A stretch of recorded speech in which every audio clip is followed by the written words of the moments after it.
on the bike today. That's pretty good. It's good to be back on the bike. Noob helmet though.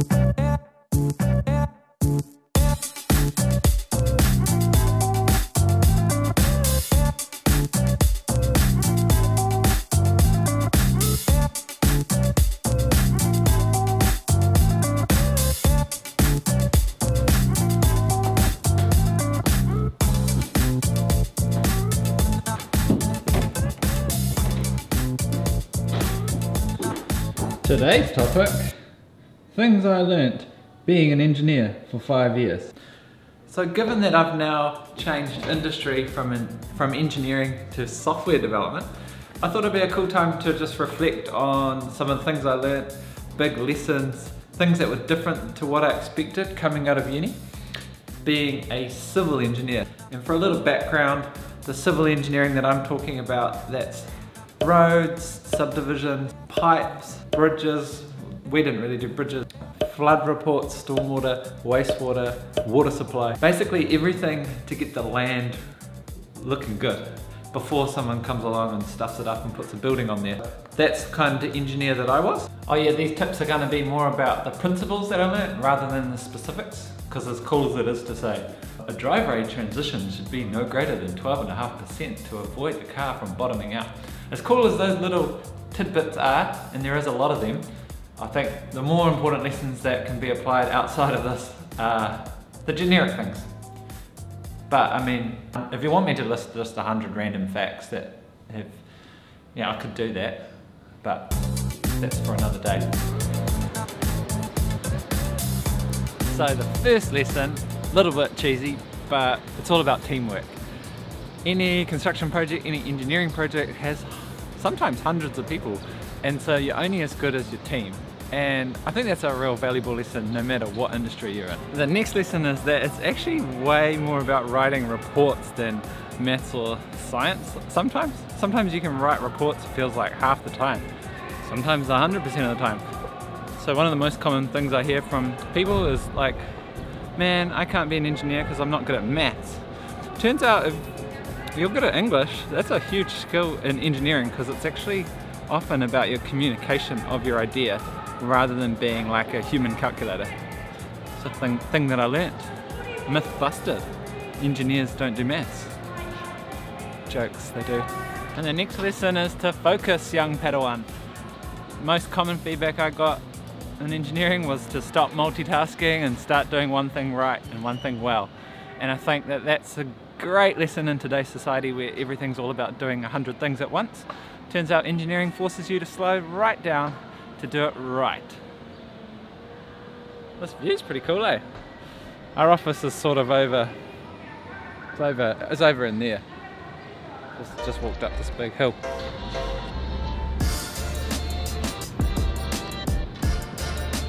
That was just to give context on how steep it is. It's steep. It's got to be one of the steepest streets in Auckland. Not sure of the grade though. Can't be bothered making a cheesy engineering joke right now. It's not the time. And the next lesson I learnt, and it might be pretty obvious, but it's problem solving. It's not problem solving in the way you think about it. It's the fact that when you work as an engineer, everyone comes to you with problems. Otherwise they wouldn't need you. The key lesson that I learnt is having an attitude that you can solve the problem. There were so many times when I wasn't even sure how we would do something. It just seemed like it was impossible. But by adopting a mindset that you can figure something out and you can solve the problem, it allowed you to just grow and come up with crazy, unique solutions.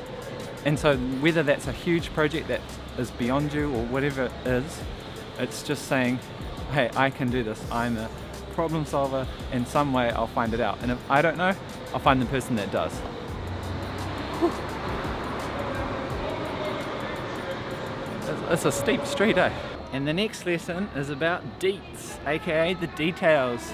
Hey, if you do engineering, get used to getting your report checked about 100 times. When you first start, it's this crazy process of checking it and just getting a piece of paper back with like 20 red pen markings. You make all the changes, you give it back, and you've got 20 new ones that didn't exist before. It's like going back to high school, but way harder, and you got to do it faster. Now, I sort of mentioned this, touched on this before, but this is an encouragement to people who might not class themselves as an engineer, because that was someone like me. At high school I studied English, classics, history and maths in 7th form, and I hadn't actually done any physics or anything. And rather than that being a detriment because I didn't fit an engineering mold, I think it was actually a strength because I could bring a unique insight to the table. Engineers sort of have a stigma around being a certain type of person, but the big lesson I learned is that, you know, that diversity in thinking actually is a real advantage. So if you're studying engineering or thinking about going into it and you think you aren't quite up to scratch, don't worry. I've been there, and you might be quite surprised at where that can lead you. You're even just being able to communicate quickly or type really quickly. That's a huge strength that maybe people that are really good at maths might not have as much as you. Just editing this video at the moment, and it does feel a little bit like a promotion for engineering school or something, like a sponsored video. And I'm a bit gutted that I couldn't give you more insights, such as, you know, clay's really hard to walk on. Wet clay, it makes like a moon boot around your shoe and you slide over, and especially me, I'm 6'6", I'd fall all over the construction site and you just look like a complete noob, and all the contractors are real graceful and they clearly know that you don't know what you're doing. Or another thing you do, you sometimes watch videos of poo pipes to see if they're in good condition. That's gross.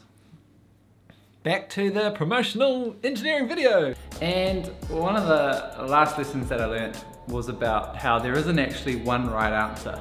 And you might think that, you know, in an industry that was invented by like Newton and the Egyptians thousands of years ago, basically engineering should be clocked. There's only one way of doing it. And that wasn't actually the case. On most of the jobs, there was more than one right answer. And that was a refreshing thing, because it meant that if you had a unique perspective on something, you could really add value to the table. So there we have it, the lessons that I learnt being an engineer for 5 years. Hopefully some of those lessons were helpful, maybe that was interesting, or do you just want to hear the gradient facts? I don't know.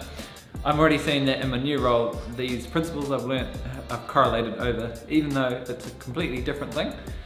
It's good to see that those principles such as teamwork and problem solving, they're universal. It doesn't really matter what you do. And also it shows that you can never quite predict where the future is going to take you. But for now, that's me. I'm done on this video. Thanks for watching, everyone. Hope you enjoyed it. And see you in the next video.